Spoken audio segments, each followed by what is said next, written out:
Bien, hoy día vamos a ver la clase del libro de Éxodo. Así que vamos a ir inmediatamente. Bien, como, como subtítulo tiene la salida, ¿cierto? Ahí ustedes pueden ver Éxodo, la salida. Bien, el origen y la fecha de este libro, bueno, el significado de la palabra Éxodo tiene dos significados. En griego, por la traducción de la Septuaginta, significa la salida o partida. Y en hebreo significa y, o si no, ahora. Entonces, hay que comprender más o menos lo que quiere decir, ¿cierto? Lo que es la Septuaginta es la misma, la Torá, ¿cierto? La Torá son los primeros cinco libros, ¿cierto? Génesis, Éxodo, Levítico, Números, Deuteronomio, en hebreo. Esa es la Torá. Y la Septuaginta son los mismos cinco libros, pero traducidos al griego. ¿Ya? Y en griego, ¿qué quiere decir? Salida o partida, y en hebreo significa ahora, ¿cierto? O sea, ahora vamos saliendo. Eso es más o menos el significado. Recordemos que esto es un viaje en la cual nosotros tenemos que meternos, ¿cierto?, en la cultura que no es nuestra y desde hace muchos, muchos, muchos años. Nos va a costar un poquito porque no es la misma cultura que la de acá de nuestra nación, ¿cierto? Bien. ¿Para quién era el destinatario de este libro? Era para el pueblo de Israel. ¿En qué fecha? Siempre le hago recordar que las fechas son estimativas. 1445 antes de Cristo. Moisés, ¿cierto? ¿Por qué él escribió el libro, Moisés? Y de él se trata el Éxodo, ¿cierto? Y también y marca eh, un antes y un después. ¿Por qué? Porque Moisés, con la ley, Moisés para los hebreos es algo impresionante. Y Moisés significa sacado de las aguas. Y lo podemos ver en Éxodo 2:10. Y acá lo corrobora. Dice, y cuando el niño creció, ella lo trajo a la hija de Faraón, la cual lo prohijó y le puso por nombre Moisés, diciendo, porque de las aguas lo saqué.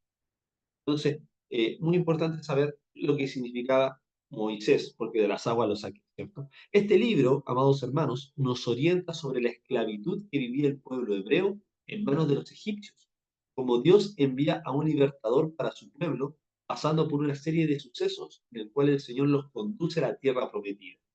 Primero, liberación del cautiverio de Egipto, ¿cierto? De los egipcios. Segundo, la ley dada, ¿cierto? Y la ley hasta el día de hoy es lo que nosotros tenemos como una base firme, ¿cierto? Con una base sólida para nuestras vidas. Son acontecimientos muy significativos para la historia judío-cristiana. Además, se adicionan actos salvadores de Dios a este libro, ¿cierto? A través de este libro. Autor. Bien, el autor, ¿cierto? La Biblia nos muestra, tanto en el Antiguo Testamento como en el Nuevo Testamento, que Moisés es el gran autor de este gran libro. Y no solamente del Éxodo, sino también del Génesis y de los otros libros del Pentateuco. Levítico, Números, Deuteronomio, ¿cierto? Que son los siguientes que vienen. No solamente el Génesis, no solamente de este libro que es el Éxodo, sino que también del Levítico, Números y Deuteronomio, que lo vamos a ver mucho más, o sea, no mucho más adelante, sino que las próximas. Moisés siguió todas las instrucciones de Dios, escribió todas las palabras de Jehová por revelación de Dios. Éxodo 24:4. ¿Qué es lo que dice Éxodo 24:4? Dice, y Moisés escribió todas las palabras de Jehová y levantándose de mañana edificó un altar al pie del monte y 12 columnas según las 12 tribus de Israel. Pero escribió todas las palabras, que es cierto, de Jehová, que el Señor le dio por revelación. Dios tenía un propósito muy grande en Moisés, ya que su plan era perfecto, ya que su plan era perfecto, era en introducir a un hebreo a las profundidades de la cultura egipcia y así poder adquirir conocimientos que un esclavo no podría obtener. Por ejemplo, como la escritura, ¿cierto? La lectura, la aritmética, idiomas, estrategias de guerra, obviamente, esto en competencias deportivas, por ejemplo, como el tiro al arco, la equitación, o sea, él cabalgaba muy bien, El tiro al arco nosotros lo llamamos como una competencia deportiva, pero en esos tiempos era para la guerra, ¿cierto? Para luego llevarlo nuevamente a su pueblo para que lo libertara, ya que poseería una mentalidad de reino y no de esclavo. Siempre lo hemos dicho y hay que recalcar, y ustedes para que ustedes lo sepan como teólogos, y es la teología, es el estudio de este libro, que Moisés tuvo que haber, era plan perfecto de Dios, que tuvo que salir del pueblo de Israel, primero porque lo iban a matar, ¿cierto? Por ser bebé, y segundo, porque Dios para libertar a su pueblo de la esclavitud necesitaba a alguien que tuviera una mentalidad de reino e introdujo a un hebreo, ¿cierto? A un lugar egipcio para que él pudiera vivir como faraón en un plan perfecto, ¿cierto? Porque lo recogió la hija de faraón, lo crió como faraón, como un hijo de faraón, ¿cierto? Y el hijo del faraón es como los días de hoy. Por ejemplo, si ustedes ven que todavía en Inglaterra hay reyes, príncipes, ¿cierto? En la actualidad estoy hablando, pero ellos tienen una gran tarea. Príncipe, el rey, tienen que hablar idiomas, tienen que saber mucho, tienen que saber también unos deportes que son sumamente de la realeza, waterpolo, polo y esas cosas. Entonces, muchas veces no es tan simple como la vida de nosotros, a pesar de que aparentemente lo tienen todo. Así también Moisés no era esclavo, pero sí tuvo que aprender mucho, ¿cierto? Las culturas del reino para después, cuando fuera llamado por Dios, libertar a su pueblo. Bueno, Biblia confirma Biblia. ¿Cómo podemos ver el libro del Éxodo de Moisés? ¿Cierto? Lo podemos ver en el libro de Josué. Bueno, en las diapositivas ustedes lo van a ver. Está en el libro de Josué, en Primera de Reyes, Segunda de Reyes, Nehemías, Daniel, Malaquías, que eran los profetas del Antiguo Testamento, ya hablaban de Moisés, ya hablaban del libro del Éxodo. Y también, por ejemplo, en el Nuevo Testamento, Marcos, Lucas, Juan, Romanos. Es por eso que el título de esa diapositiva es Biblia confirma Biblia. Algo que es muy precioso es que tú hables algo y que te lo confirme Dios, ¿cierto? Entonces, eso en realidad es, por ejemplo, vamos a Nehemías 13:1. Nehemías 13:1. Y esto ocurrió muchos años después con Nehemías, ¿cierto? Nehemías 13:1. Podemos ver Nehemías. ¿Qué es lo que dice Nehemías? Nehemías 13:1 dice, aquel día se leyó en el libro de Moisés, oyéndolo el pueblo y fue hallado escrito en el que los amonitas y moabitas no debían entrar jamás a la congregación. Pequeño ejemplo. Por ejemplo, también podemos ir a Malaquías, profeta Malaquías, todo el Antiguo Testamento, pero muchos años después de Moisés. O sea, ya Nehemías está hablando del libro de Moisés. El libro de Moisés era cualquiera de esos 5 libros, ¿cierto? Que era la Torá. O sea, no era cualquiera de esos 5 libros, eran esos 5 libros específicamente la Torá. Malaquías. Vamos a Malaquías, ¿cierto? Malaquías. Malaquías 4:4. Dice, acordaos de la ley de Moisés, mi siervo, al cual le encargué en Horeb, ordenanzas y leyes para todo Israel. Entonces vemos que a través del tiempo se nombra el libro de Moisés. Biblia confirma Biblia. ¿Por qué siempre voy a repetir eso? Biblia confirma Biblia y ustedes lo van a corroborar. Cada vez que lean Biblia, el Antiguo Testamento, ustedes están estudiando hoy en el Antiguo Testamento, o pasen al segundo año y lean el Nuevo Testamento, van a ver que muchas palabras coinciden, ¿cierto? Del Antiguo con el Nuevo. ¿Por qué? Porque la Biblia confirma que eso es algo real.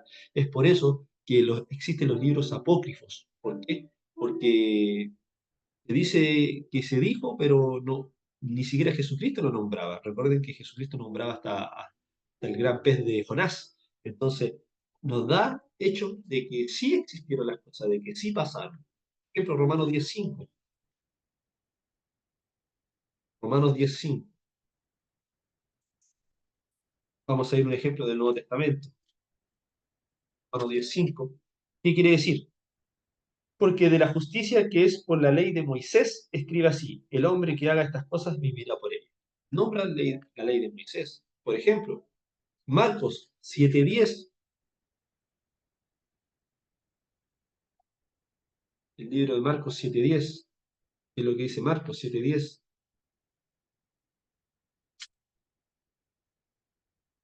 Dice, porque Moisés honra a tu padre y a tu madre, y el que maldiga al padre o a la madre muere irremisiblemente.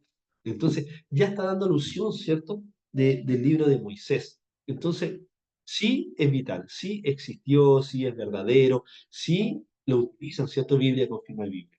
Entonces, nos da un ápice, ¿cierto?, de que sí, en realidad es un contenido muy importante. En el versículo 13 dice, entonces Jehová dijo a Abraham, ten por cierto que tu descendencia morará en tierra ajena y será esclava allí, será oprimida por 200 años. Eso es en el libro de Génesis. Más también la nación a la cual servirán juzgaré yo, y después de esto saldrán con gran riqueza. Génesis capítulo 15, versículos 13 y 14. Y resulta que, como dijo nuestro Dios, como se lo dijo a Abraham, ¿qué quiere decir? Jehová dijo a Abraham, por cierto, Abraham, ¿cierto? Y se lo dijo en el libro del Génesis, años atrás, que tu descendencia, años atrás, el Génesis, la del Éxodo, ten por cierto que tu descendencia morará en tierra ajena. O sea, la descendencia de Abraham, los hebreos, morarán en tierra ajena, que era Egipto. Y será esclava allí y será oprimida 400 años. Los hebreos en la tierra de Egipto. Más también a la nación a la cual servirán, o sea, a los egipcios, juzgaré yo, dice el Señor. Y después de esto saldrán con gran riqueza. Entonces, cuando el Señor manda las plagas, ¿cierto? Él está juzgando. Después de esto saldrán con gran riqueza. Recuerden cuando Faraón le dijo, ok, te doy el permiso para que salgan tú y tu familia. Pero por favor, váyanse y llévense todo. Ellos pidieron riqueza y le dieron alhajas de oro, todo. Entonces, de que salieron con gran riqueza, por supuesto que salieron con una gran riqueza, salieron en abundancia. Entonces, eh, el Señor el Señor ya estaba profetizando lo que iba a pasar, ¿cierto?, en años más tarde, ¿cierto? Estoy buscando el versículo. Acá está. Fíjense. En Éxodo 12:35 dice, e hicieron los hijos de Israel conforme al mandamiento de Moisés, pidiendo de los egipcios alhajas de plata y de oro y vestidos. Y Jehová dio gracia al pueblo delante de los egipcios y le dieron cuanto pedían, así despojaron a los egipcios. Y ahí se fueron, ¿cierto?, a su peregrinación. Entonces, en la diapositiva van a ver un círculo azul que dice Éxodo, un cuadrado rojo que dice Israel en Egipto, después un cuadrado amarillo que dice Israel en el desierto, o sea, la salida, el éxodo, y después un cuadrado verde que dice Israel en el monte Sinaí, que fueron ahí donde recibieron la tabla de la ley. Dios le entrega una profecía a Abraham sobre la esclavitud del pueblo por 400 años, ¿cierto? Eso lo vimos en el Génesis, capítulo 15, versículos 13 y 14. 400 años entre José y Moisés. José, ¿no? El que lo vendieron los hermanos, ¿cierto? El que se hizo segundo después de Faraón. Ahí, desde José, después José murió y pasaron 400 años y vino Moisés. Ahí provocó la multiplicación del pueblo, ¿cierto? El asesinato de los recién nacidos, por eso los padres de Moisés lo dejaron en un pesebre, ¿cierto? Y lo enviaron a las aguas. Bueno, a través de la preocupación de Faraón, ¿cierto? Moisés es rescatado de las aguas por la hija de Faraón, que se estaba bañando y ella no podía tener hijos. Moisés huye de Egipto. Son los sucesos, ¿cierto? El pueblo clama a Dios, llamamiento de Moisés desde la zarza ardiente, cuando ya Moisés está en el monte Sinaí, liberación del pueblo de Israel, las 10 plagas, y después viene la Pascua, ¿cierto? Pero quiero ir un poquito antes. Quiero relatarles un poco de teología que muchas veces no lo van a encontrar en ningún lugar y no se lo va a explicar nadie. Primero, eh, empiezan los primeros genocidios. ¿Por qué? Porque si ustedes ven en Éxodo 1:16, dice, cuando asistáis a las hebreas en sus partos y veáis el sexo, si es hijo, matadlo, y si es hija, entonces viva. Pero lo voy a leer un poquito sano. Dice, en el número 12, pero cuanto más los oprimían, tanto más se multiplicaban y crecían de manera que los egipcios temían a los hijos de Israel.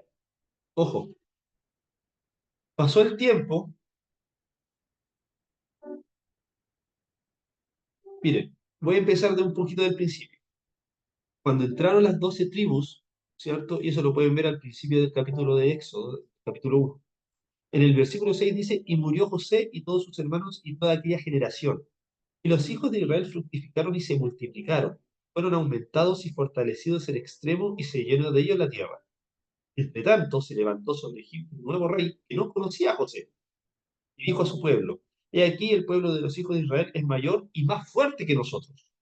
Ahora pues, seamos sabios para con él, para que no se multiplique y acontezca que viniendo guerra, él también se una a nuestros enemigos y pelee contra nosotros y se vaya de la tierra. Entonces pusieron sobre ellos comisarios de tributos que los molestasen con sus cargas y edificaron para Faraón las ciudades de almacenaje Pitón. Ramsés. Pero cuanto más los oprimían, tanto más se multiplicaban y crecían de manera que los egipcios temían a los hijos de Israel. Y los egipcios hicieron servir a los hijos de Israel con dureza, y amargaron su vida con dura servidumbre, en hacer barro y ladrillo, y en toda labor del campo y en todo su servicio al cual las obligaban con rigor. Y habló el rey de Egipto a las parteras de las hebreas, una de las cuales se llamaba Cifra y otra Fua. Les dijo, cuando asistáis a las hebreas en sus partos y veáis el sexo, si es hijo matarlo y si es hija entonces viva. Ojo, acá. Pero las parteras temieron a Dios y no hicieron como le mandó el rey de Egipto, sino que preservaron la vida a los niños. El rey de Egipto hizo llamar a las parteras y les dijo, ¿qué habéis hecho esto? ¿Qué habéis preservado la vida a los niños? Y las parteras respondieron a Faraón, porque las mujeres hebreas no son como las egipcias, pues son robustas y dan a luz antes que las parteras vengan a ellas. Dios hizo bien a las parteras y el pueblo se multiplicó y se fortaleció en gran manera. Y por haber las parteras temido a Dios, él prosperó sus familias. Entonces Faraón mandó a todo su pueblo diciendo, echad al río todo hijo que nazca y toda hija, preservad la vida. Quiero que me entiendan lo que voy a hablar y pongan mucha atención. Demasiada atención pongan. Primero, las 12 tribus de Israel, gracias a José, entraron, ¿cierto? Entraron a Egipto. Pero con el tiempo José murió y su descendencia, o sea, las 12 tribus, permanecieron las 12 tribus, pero los nombres, ¿cierto? Los hermanos que eran Rubén, Simeón, ellos fueron muriendo por la edad también. Pero resulta que se levantó, acá dice, un otro faraón, un nuevo rey, se levantó un nuevo rey, otro faraón, que no conocía a José. ¿Por qué? Porque habían pasado 400 años, entonces a través del tiempo el nombre se fue diluyendo. Pero ojo, pero él dijo, he aquí el pueblo de los hijos de Israel es mayor y más fuerte que nosotros. Ahora pues seamos sabios para con él, para que no se multiplique. Amados, ¿ustedes no se han preguntado por qué si el pueblo de Israel era tan grande, más fuerte que los egipcios lo esclavizaban? ¿Por qué el pueblo de Israel no tomó pelea? Porque a lo mejor yo creo que eran como 3 hebreos por un soldado por un soldado egipcio, ¿cierto? Entonces podían haber ganado una guerra, peleado, aunque sea a piedras, a palos, y hubieran ganado los egipcios. Pero resulta que hay un espíritu de control, hay un espíritu de servidumbre, hay un espíritu de estupor, el espíritu de estupor es como que te atonta, ¿cierto? Que no te deja hacer, no te deja ver, te mantiene atontado, por decirlo así. Es el verdadero concepto. Y es el espíritu de Misraim.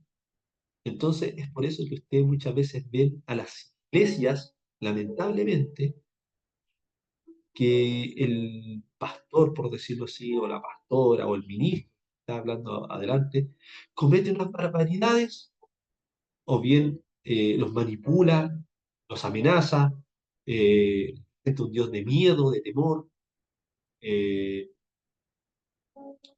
le saca el dinero de sus casas, de sus bolsillos, le da malos consejos. Usted dice, ¿y por qué todavía la iglesia sabe todo eso y sigue? Porque es igual que en Egipto. Hay un espíritu de Misraim, hay un espíritu que te mantiene bajo control, que te mantiene con estupor, atontado, que te mantiene esclavizado. Ese es el espíritu de Misraim, que te hace esclavo, aunque tú sepas la verdad, te hace esclavo igual, tu mente queda esclavizada. Entonces, por ahí hay que empezar, ¿cierto? Pero ojo, le dijeron a las parteras, ¿cierto? A Cifra y a Fua, les dijeron, y le dijo el faraón, que apenas nacieran los niños, porque se estaban multiplicando, que los mataran. Solamente que vieran a los niños, que los echaran al agua nomás, que se ahogaran los niños. Pero resulta, ojo, resulta que las parteras temieron al Dios de Israel. Y dice, y no hicieron lo que le mandó el rey de Egipto, sino que preservaron la vida de los niños. Entonces después, como preservaron la vida de los niños, ellas mintieron, porque después fue Faraón, el rey de Egipto, y les dijo, ¿qué pasa? ¿Por qué no obedecieron? Ellas dijeron, porque las mujeres hebreas son más robustas, o sea, son más fuertes que las egipcias. Pero eso es una mentira, porque ellas no temieron al Dios de Israel y no quisieron matar a los niños. Y acá después dice, y Dios hizo bien a las parteras, y el pueblo se multiplicó y se fortaleció en gran manera. Y por haber parteras temido a Dios, él prosperó a sus familias. Lean también Josué cuando habla de Rahab. Es lo mismo, también mintió. Ojo, uno dice, oh, estoy pecando, voy a mentir. Pero no me, yo no quiero que esto lo llamen mentira blanca, no, no existe la mentira blanca, la mentira es mentira. Ellas mintieron, pero, como dice ahí, preservaron la vida de los niños, preservaron la vida de un hijo de Dios, preservaron la vida. Y el Señor, porque ellas temieron a Dios, porque si no ellas iban a asesinar, a decir una mentira, ¿cierto? Pecado es pecado, pero prefiero decir una mentira que asesinar a alguien, y no a uno, sino que a muchos. Se preservó la vida, y aún así, Dios las, eh, las prosperó, no solamente a ellas, sino que a sus familias. Lo mismo que pasó con Rahab. Rahab era una mujer que era adúltera, que era una prostituta, ¿cierto? Y mintió para proteger a los hijos de Israel. Y el Señor la bendijo y prosperó y cuidó a ella y a sus familias. Entonces uno puede decir, ¿qué está pasando acá? Si mintieron, pero preservaron la vida para los hijos de Dios. Y tener eso en cuenta. Bien, sigamos. Espero que me hayan entendido esa parte. Bien, Moisés huye de Egipto, pero yo siempre me he preguntado, ¿por qué huyó de Egipto si solamente acá dice que mató a una persona, ¿cierto? Y dijo, oh, me van a matar, y se fue, ¿cierto?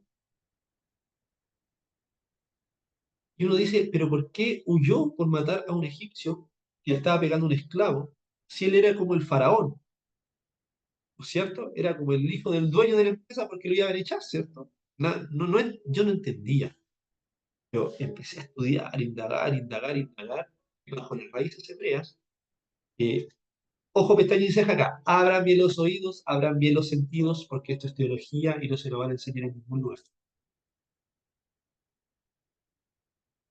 Ustedes diferencian, ¿cierto? Yo soy chileno y si viene una persona que es de Perú, ¿cierto? O si es de Bolivia, o si es de Argentina, si es de Brasil, aunque hablen español, sé que uno es brasileño y sé que el otro es de Bolivia, sé que el otro es de Perú y sé que el otro es de Argentina. A legua, ¿cierto? Se nota. Rasgos, los acentos, ¿cierto? Todo se nota. Eh, entonces, amados hermanos, ¿ustedes creen que Faraón no sabía que Moisés era hebreo? ¿Ustedes creían que la hija de Faraón no sabía que Moisés, el hijo que estaba criando, era hebreo? Claro que sabía. Por los rasgos, por todo, se diferencian. Pero hay una cosa que se llama, hay una ley en esos tiempos, no me recuerdo cómo era el nombre, ya me voy a recordar. Había una ley en esos tiempos que no se la explican a nadie, que solamente lo saben las raíces hebreas y te la enseñan. En esos tiempos había una ley que tú cuando decías culpable a una persona, y la persona decía, no, yo no soy culpable, la tiraban al mar cuando el río estaba con el mayor caudal. O sea, las corrientes eran muy fuertes. ¿Qué quiere decir? Que si la persona era inocente, se tenía que salvar. pero si la persona no era inocente, moría. Entonces, es como extraño, ¿cierto? Era como lógico que tenía que morir, porque las corrientes eran muy bravas y tenían mucha fuerza. Pero resulta que, como les digo, los niños morían porque los tiraban al mar, pero había uno que sobrevivió, que era Moisés, ¿cierto? Y uno dice, el faraón no puede ir contra la ley que había en esos tiempos, en esa región, por decirlo así, y lo tuvo que criar igual. ¿Por qué? Porque la persona que está acusando a otra, resulta que la persona no muere, sino que vive, la persona que está acusando tiene que darle los mismos beneficios que tienen los hijos de su casa. Y por eso a Moisés se le dio los mismos beneficios que a un hijo de un faraón. ¿Por qué? Porque fue rescatado de las aguas, sobrevivió, o sea, él era inocente. Y el faraón lo entendía. ¿Se me entiende? Y eso sale, eso lo explican las raíces hebreas. Y yo se lo estoy explicando a ustedes. En un lugar más se lo van a explicar, para que ustedes tengan ese concepto. Por eso Moisés, cuando mató al egipcio, dijo, oh, mejor huyo porque me van a matar a mí. Me iban a matar si era, todos creen que era un hijo del faraón. No, porque él sabía que desde su interior, él sabía que no era egipcio, sabía que era hebreo. Y todos sabían que era hebreo, y los hebreos no podían matar a un egipcio, era pena de muerte. Y a él le correspondía la pena de muerte. Por eso huyó Moisés. ¿Se me entiende? Entonces, bueno, después el pueblo clama a Dios, ¿cierto? El pueblo clama porque hay mucha esclavitud, muertes, golpes, abusos, todo, ¿cierto? Y fue el llamamiento de Moisés desde la zarza ardiente. Después está, como dije, la liberación del pueblo de Israel con las 10 plagas y la Pascua. Bien, las 10 plagas, vamos a las 10 plagas. Bien, por la dureza del corazón de Faraón, Jehová envía plagas, la cual cada una es una oportunidad para que Faraón recapacite y se arrepienta de sus maldades. Pero cada vez el corazón de Faraón se orgullo, soberbia, ¿cierto? Terquedad, obstinación. Eso lo vimos en los estudios, ¿cierto? Disculpe, Iglesia IFC, Y, que es Iglesia Familiar Cristiana de Yeshua. Cada plaga tiene un significado y Dios demuestra su poder ante la incredulidad hacia él y la idolatría ante supuestos dioses egipcios. ¿Por qué? No es que hayan inventado una plaga porque se le ocurrió, no. Porque cada plaga venía con una veneración a un dios pagano. ¿Y qué pasaba? ¿Por qué siempre Moisés vencía? Porque les daba a dar cuenta de que el Dios de Israel era mayor que los dioses paganos que tenían ellos, la idolatría. Por ejemplo, el río Nilo representa la fortaleza de dioses paganos en Egipto. Por ejemplo, ¿cierto? Que la primera plaga, el río de sangre, ¿cierto? Bañado en sangre, las aguas rojas. El dios era Ati, ¿cierto? Que era guardia del Nilo, dios del Nilo. Pero resulta que no se pasaba la plaga. Entonces, ¿qué les hizo de entender Moisés? Que el dios de Israel era más grande que Ati. Después vinieron la plaga de las ranas, ¿cierto? Representa la inmundicia y la frialdad. Entonces, vemos que, y esto lo pueden asociar con los sueños, ¿cierto? Cuando sueñan con ranas, ¿qué es lo que representa? Inmundicia y frialdad. Entonces, ¿qué pasa con las ranas? Había una plaga de ranas y ellos no la podían sacar. ¿Pero qué quiere decir? Que Dios era más fuerte que el de las ranas. Pues estaban los piojos. ¿Qué? Afecta lo exterior, lo espiritualmente lo exterior, o sea, tu testimonio, tus acciones. Después está la cuarta plaga, la de las moscas. Machí, se llamaba ese dios pagano. Contamina tu testimonio con enfermedades. O sea, contamina tu testimonio. Y el anterior afecta lo exterior con tus actitudes. Después el quinto, cuando muere el ganado, el pagano Ator, ¿cierto? Que representa la fuerza. O sea, Dios es más fuerte que el dios pagano. La sexta plaga de úlcera, Met, afecta la salud. Afecta la salud. O sea, consecuencia de los pecados. Pero Dios da a entender que es más grande que todos esos 6 dioses. Pero después viene el sexto, porque cayó granizo. Afecta la cosecha. Afecta tu cosecha, ¿cierto? Espiritual. ¿Qué es lo que quiere decir? Lo mismo anteriormente, después vienen las langostas, con el dios pagano Isis, que afecta la cosecha, que roba la bendición. La novena plaga de las tinieblas, Ra, es decir, por el horóscopo. Y después, la décima plaga, la muerte de los primogénitos, Osiris. ¿Y qué quiere decir? Esa plaga es el espíritu de Faraón. ¿Qué quiere decir el espíritu de Faraón? Recuerden, ¿qué es lo que quiso hacer con Moisés? Matarlo desde bebé. O sea, el espíritu de Faraón, el espíritu de Osiris, es el espíritu que le queda espiritualmente al cristiano nuevo. Es el espíritu de Faraón. Matar a un bebé, matar a un recién nacido. Por eso es que muchos quieren acercarse a Dios cuando lo quieren por primera vez, y muchos se van, pero pocos quedan. ¿Por qué? Porque hay un espíritu de Faraón que impide espiritualmente al cristiano nuevo, al bebé nuevo cristiano. Entonces, no al bebé de Huahuita, no.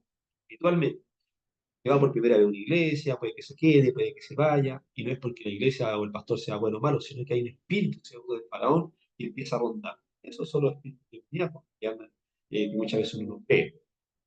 Bueno, después pasamos a la Pascua en el libro de Éxodo.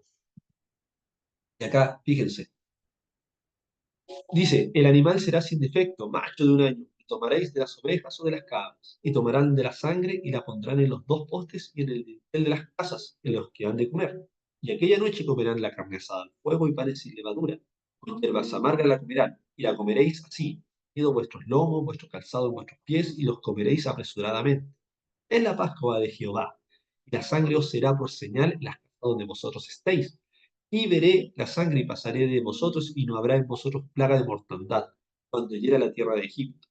Y tomad un manojo de hisopo, atadlo, y la sangre que estará en un lebrillo, y untad el dintel y los dos postes, sangre que estará en el lebrillo, y ninguno de vosotros salga de las puertas de su casa hasta la mañana. Eso lo podemos ver en el capítulo 12. Entonces, amados hermanos, como decía, en la Pascua, ¿cierto? Tiene un significado muy importante. Primeramente que tomarán, ¿cierto? Un macho sin defecto de un año, lo tomaréis de las ovejas o de las cabras. Macho sin defecto, Jesucristo, el Cordero. ¿Para qué? Para sacrificarlo. Hizo el sacrificio por nosotros. No tenía ningún defecto. Sin mancha y sin arruga. Y tomarán de la sangre y la pondrán en los postes y en el dintel de las casas que lo han de comer. Por eso, en la diapositiva sale una foto que están con sangre del cordero, están los hebreos eh, marcando los dinteles de las casas. Tú tienes que marcar igual, con la sangre de nuestro Señor Jesús. Vino, ¿cierto? Orar, marcar los dinteles de tu casa para que no entre ningún mundo a tu casa. Y aquella noche comerán la carne asada al fuego y panes sin levadura con hierbas amargas la comerán. Panes sin levadura, sin contaminación, sin que fermente, sin que produzca un hongo, ¿cierto? Que se pudra. Por eso, sin levadura. Porque recuerden cómo dice la palabra, un poco de levadura leuda toda la masa. Y con hierbas amargas la comerán. ¿Por qué con hierbas amargas? Para que se recuerden de los momentos malos que pasaron en Egipto. Dice, y comeréis apresuradamente en la Pascua de Jehová. Entonces ya sabemos el significado de la Pascua, ¿cierto? Porque celebramos la Pascua. La sangre será por señal en las casas donde vosotros estéis, y veré la sangre y pasaré de vosotros, y no habrá en vosotros plaga de mortandad cuando llegue a la tierra de Egipto. Porque dice, cuando vea la sangre en tu casa, cuando tú oras al Señor y te ofrezco la sangre de Cristo, desobediente, ¿cierto? Cuando tú sigues a Cristo, ¿cierto? El ángel de Jehová, ¿cierto? Ese ángel que envió el ángel de la muerte pasa, no toca ninguna casa, no toca tu casa, ya. Solamente las que hacen lo malo ante los ojos de Dios, al desobediente, al pecador, al que practica el pecado, al que vive el pecado. Bueno, después viene de eso la partida, que es el éxodo, ¿cierto? O la liberación. Es un tema clave de este libro, ya que hace énfasis al fin de la esclavitud del pueblo hebreo, por manos de los egipcios, ¿cierto? Como el capítulo 12 hasta el versículo 37 hasta el 51. O también hay un milagro, amados hermanos, en la cual, en el capítulo 14, que muchas veces que es una de las grandes, es uno de los grandes milagros, ¿cierto? Que nos gusta siempre ver, escuchar, porque en realidad, amados hermanos, es un milagro en el cual eh, es muy difícil hasta el día de hoy que la gente lo crea. La apertura de las aguas, ¿cierto? Es un suceso histórico en el cual el pueblo de Israel temió y creyó en Jehová, ¿cierto? Éxodo 14. Entonces, cuando el Señor abre las aguas, porque muchos dicen e intentan, amados hermanos, encontrar el razonamiento lógico a lo que fue este suceso, que no, que fue un tsunami, que fue cuando se recogió el mar. No, he escuchado un montón de cosas, pero no, la palabra lo dice, que se hicieron dos murallas de agua, se levantaron, vio el pueblo de Israel pasar por ahí. Y cuando pasó el pueblo, bueno, y quería pasar los egipcios, ¿cierto? Para matar a los hebreos, cayó el agua, vieron todos. Después de eso viene la guerra con Amalek, ¿cierto? Enfrentamiento entre el pueblo hebreo, ¿cierto? Y, y los amalecitas, en el cual se destaca el sostén de los brazos a Moisés por Aarón y Ur, ¿cierto?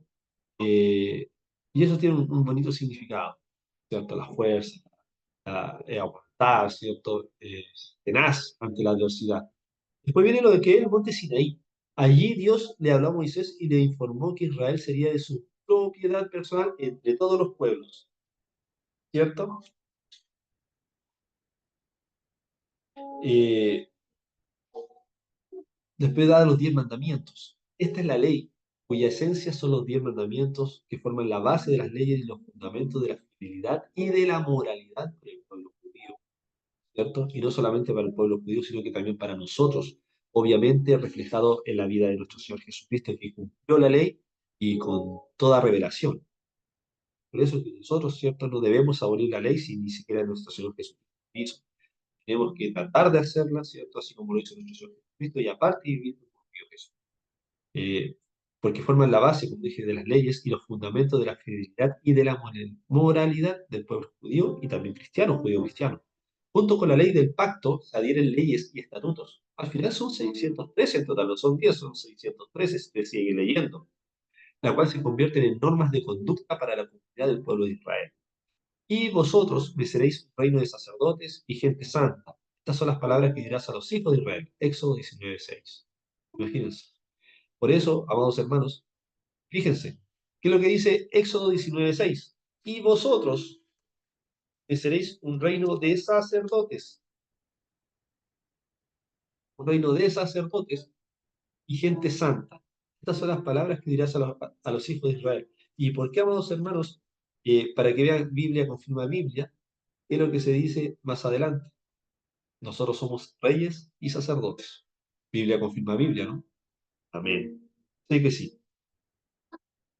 Entonces vamos más adelante.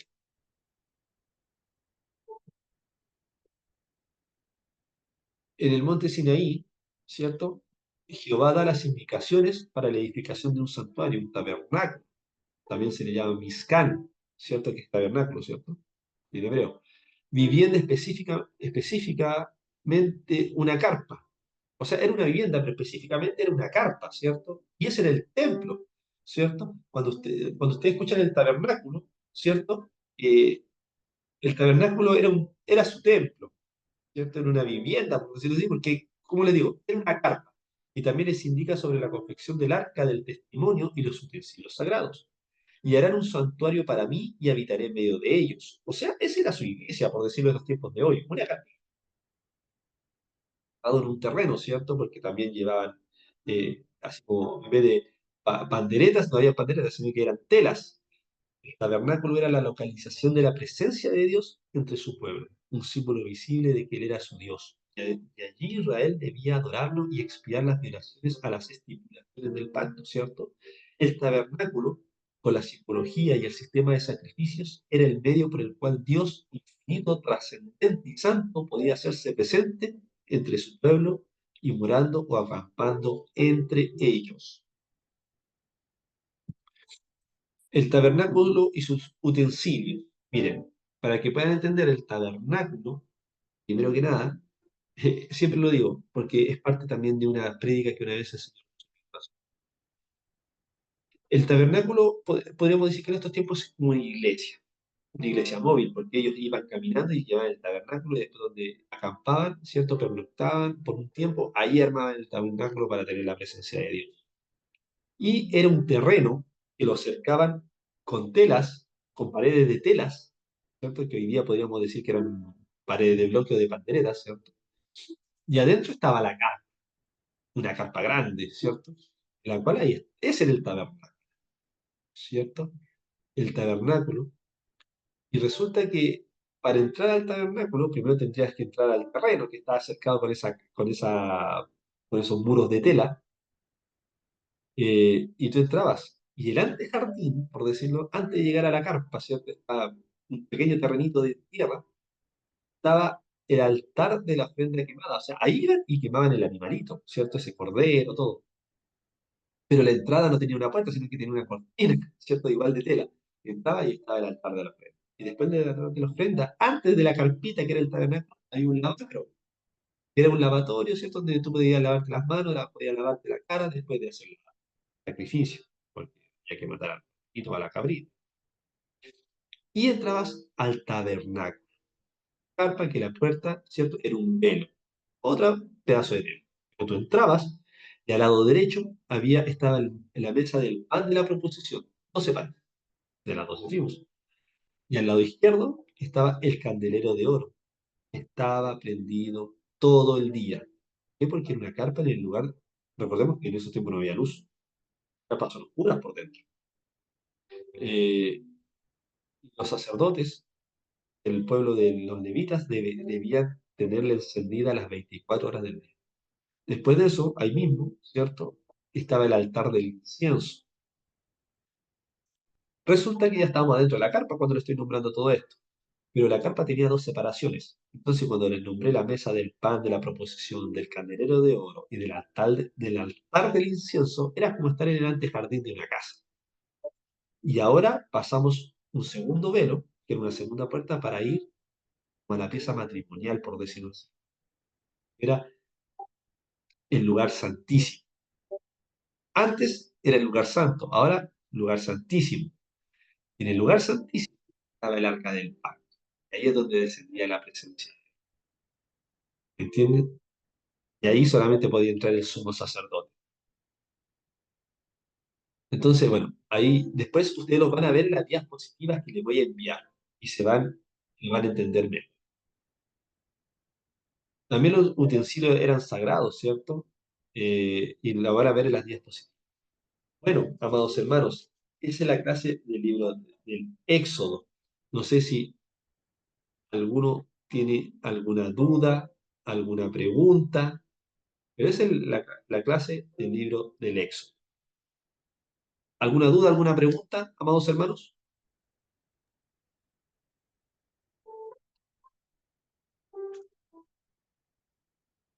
¿No? ¿Quedó todo claro? Amén, pastor. Muy hermosa la enseñanza. ¿Le puedo preguntar algo? Sí, por supuesto. Usted nomás. Em, eh, Cuando dijo que bueno, los israelitas, ¿Sí? cuando fueron sacados de Egipto, ¿Sí? eh, ¿por qué ellos no se daban cuenta que tenían un espíritu, ese espíritu de estupor? O sea, ese espíritu de que ellos no se daban cuenta que estaban siendo esclavizados. Claro, porque había un espíritu, como le había dicho, era el espíritu de Misraim. Que Misraim que fue el nombre que le pusieron después a la nación de ¿Cómo Egipto. dijo? ¿Ah? ¿Israel? ¿Cómo dijo que se Misraim. llamaba? Misraim. Misrael. Es un, Ah, es- Misrael. ese nombre después fue la nación de Egipto. Ya, Entonces, ese es un espíritu, por eso no se dan cuenta, porque cuando uno tiene un espíritu, no se da cuenta que está mm, haciendo mal muchas veces. Entonces, el pueblo, como le digo, espíritu de estupor es un espíritu que te tiene, eh, como lo dije, como atontado. Entonces, no se daban cuenta, no se daban cuenta que podían ser, en números podían ser más que los egipcios. Es por eso que tenían este espíritu. Y como le digo, esto no lo enseñan muchas veces en las clases evangélicas, sino que lo enseñan las raíces hebreas. Entonces he tenido que estudiar también de ello para explicárselo a ustedes. Es por eso que eran esclavos siendo más, y yo no me explicaba, ¿cierto? Porque si siendo más podían ser esclavos, cuando podían hacer una revuelta y salir de la esclavitud. Pero su mente estaba tan esclavizada, estaba con ese espíritu de Israel, espíritu de estupor, que no veían, no entendían, tenían un velo de sus ojos. Eso, amada hermana. Y pasa también en los días de hoy. Sí, ¿Cómo lo podemos ver en claro que Biblia, sí. confirma Biblia? ¿Cómo salió Lázaro cuando lo revivió Jesucristo? ¿Cómo salió Lázaro de la tumba?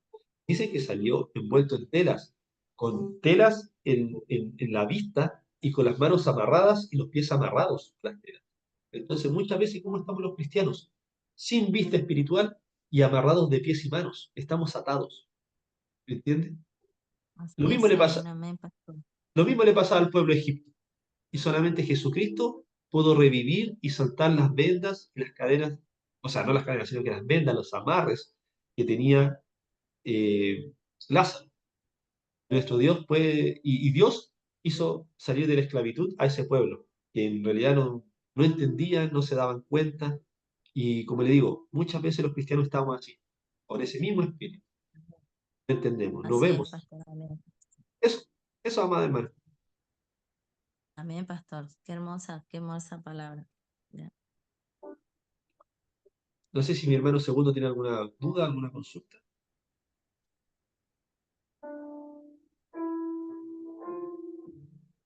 ¿No?